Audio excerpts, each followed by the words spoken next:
سب بات یہ ہے کہ یہ دونوں ہی چیزیں دنیاوی زندگی میں باعث عزت بنتی ہیں کہ وہ بندہ جس نے اللہ کے نام پر دوسرے اپنے بھائیوں کے لیے مادی قربانیاں دی ہیں، اور اسی طرح کسی شخص نے اگر ثواب کے کام کیے ہیں، نیکی کے کام کیے ہیں، تو اس کے جواب میں دنیا میں رب تعالیٰ اس کی زندگی میں راحت دے دیتا ہے اور عزت عطا فرما دیتا ہے۔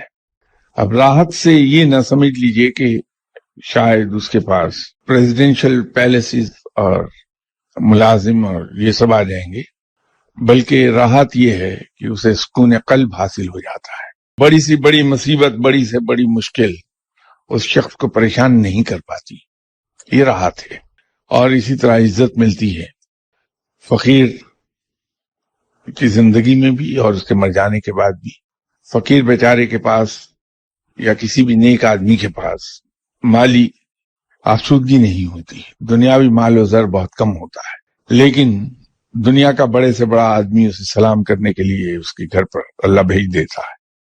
یہ عزت ہے جو اللہ اپنی راہ پہ چلنے والوں کو بخش دیتا ہے۔ اللہ کی راہ پہ چلنے والا مر جاتا ہے تو لوگ اس کی قبر پر فاتحہ خوانی کے لیے جاتے ہیں، اور جب فاتحہ کہنے کے بعد پلٹتے ہیں تو الٹے پاؤں چلتے ہیں، پشت اپنی اس کی قبر کی طرف نہیں کرتے۔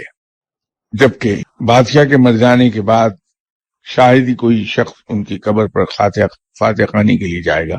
کتنے لوگ ہیں جو تردد کر کے ان کے مدفن پر فاتحہ خوانی کے لیے جاتے ہیں، اور اس کے برعکس حضرت میاں میر صاحب اور اسی طرح اور بہت سے فقیر دفن ہیں۔ لوگ کس اہتمام کے ساتھ وہاں نہ صرف فاتحہ خوانی کے لیے جاتے ہیں بلکہ پھول بھی چڑھاتے ہیں عقیدت کے اظہار کے لیے۔